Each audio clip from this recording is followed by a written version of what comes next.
प्रणाम मित्रों। आज हम कक्षा 9 में विषय हिंदी पद्य 10 भारत गौरव।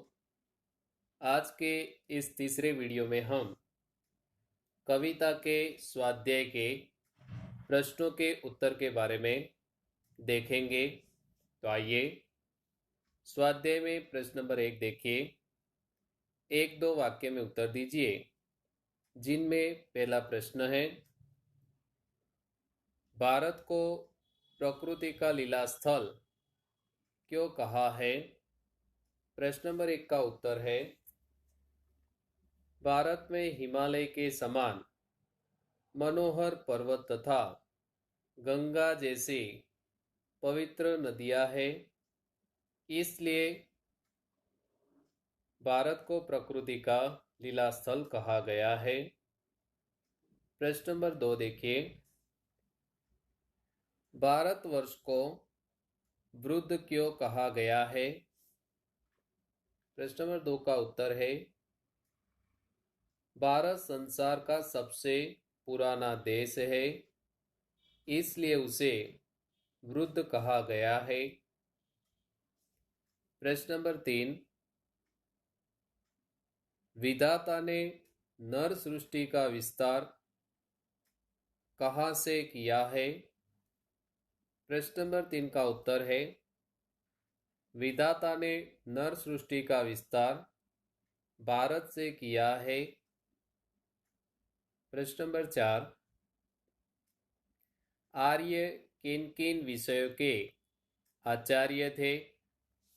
प्रश्न नंबर 4 का उत्तर है, आर्य सभी तरह की विद्याओं तथा कला कौशल में आचार्य थे। प्रश्न नंबर 5, आर्यों की संतान आज किस स्थिति में जी रही है? प्रश्न नंबर 5 का उत्तर है, आर्यों की संतान आज अधोगति में जी रही है। प्रश्न नंबर 6, आर्यों की क्या विशेषता रही है? प्रश्न नंबर 6 का उत्तर है, आर्य हमेशा स्वार्थ से अधिक परोपकार को महत्व देते हैं। वे मोह से दूर रहते हैं और निष्क्रिय रहना पसंद नहीं करते।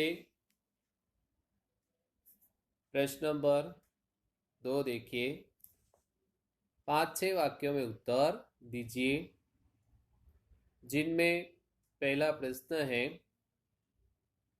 गुप्त जी ने भारत के गौरव को किस रूप में हमारे सामने रखा है? प्रश्न नंबर 1 का उत्तर है,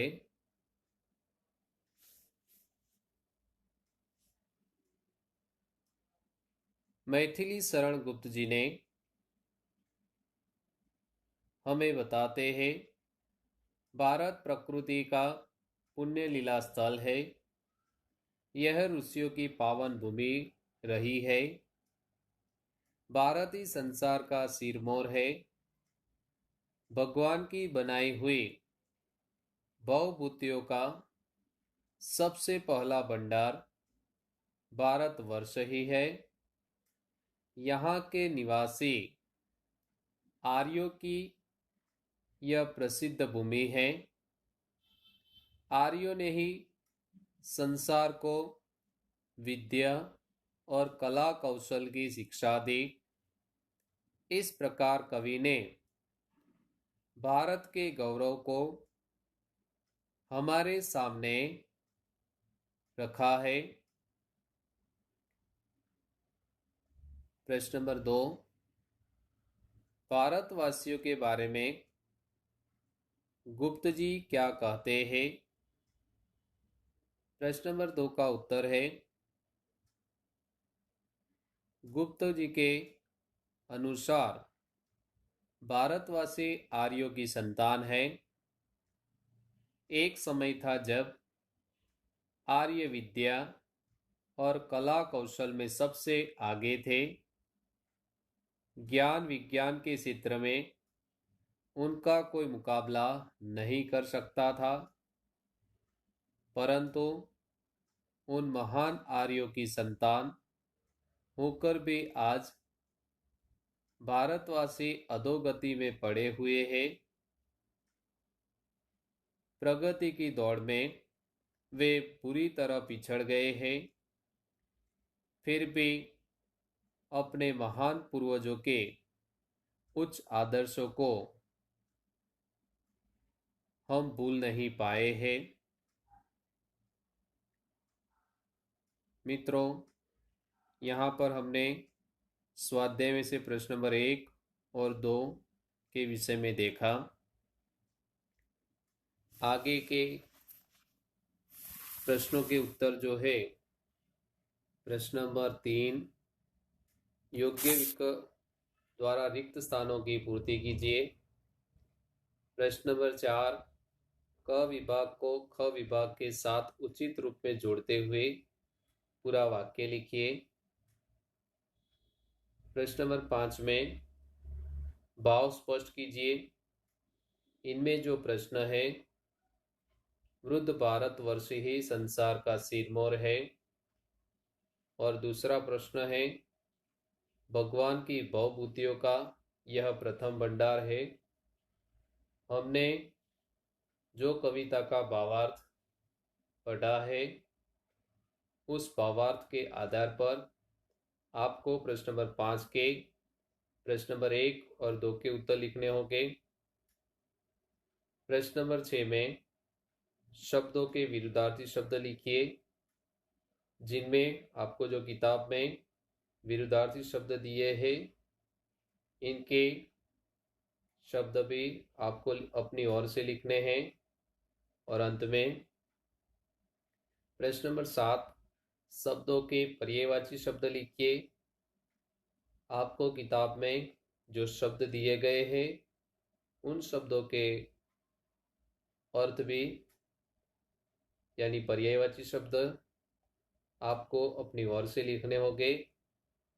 यहाँ पर हमने स्वाध्याय में से प्रश्न नंबर 1 और प्रश्न नंबर 2 के प्रश्नों के उत्तर देखे।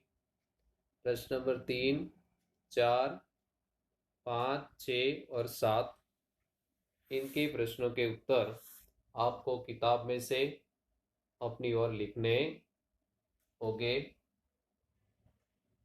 मित्रों, आज का आपका होमवर्क है कविता के शब्दार्थ एवं हमने जो स्वाध्याय के प्रश्नों के उत्तर देखे हैं, इन प्रश्नों के उत्तर एवं स्वाध्याय आपको लिखना है।